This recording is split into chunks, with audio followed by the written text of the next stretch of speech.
Pour évoquer le paradis, la Bible utilise l'image d'un jardin. Dans la Genèse, Dieu prend l'homme et l'établit dans le jardin d'Éden pour cultiver le sol et le garder. Le jardin d'Éden n'est bien sûr pas repérable sur une carte. Il est une image qui désigne le bonheur, la communion avec Dieu. Le paradis n'est donc pas un lieu, mais un état, celui de la joie et d'une relation parfaite avec Dieu. En mangeant du fruit de l'arbre de la connaissance du bien et du mal, Adam et Ève rompent la confiance entre les hommes et Dieu. C'est le péché originel, source du mal et de la mort. Mais Dieu promet de restaurer le paradis perdu. Les péchés du peuple de Dieu, exprime le prophète Jérémie, ont fait de la terre un lieu de désolation. Mais le prophète Isaïe assure que le Seigneur a pitié de Sion. Il a pitié de toutes ses ruines.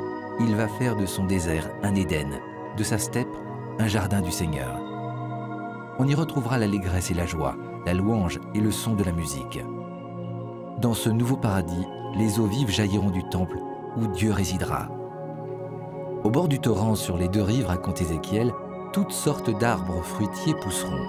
Leur feuillage ne se flétrira pas et leurs fruits ne manqueront pas. Chaque mois, ils porteront des fruits nouveaux, car cette eau vient du sanctuaire.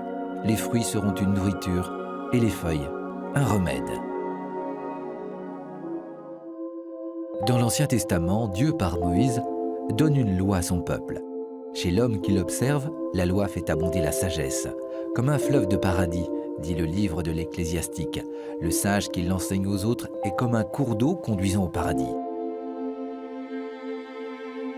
Le Nouveau Testament révèle que le Christ est lui-même source de cette sagesse.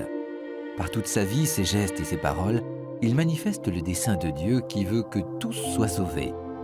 Dans l'évangile de Jean, il affirme « Celui qui écoute ma parole et croit au Père qui m'a envoyé, celui-là obtient la vie éternelle et il échappe au jugement, car il est déjà passé de la mort à la vie. » Telle est la promesse faite au bon larron qui fait cette demande. « Jésus, souviens-toi de moi quand tu viendras inaugurer ton règne. » Et Jésus de lui répondre « Amen, je te le déclare, aujourd'hui avec moi, tu seras dans le paradis. »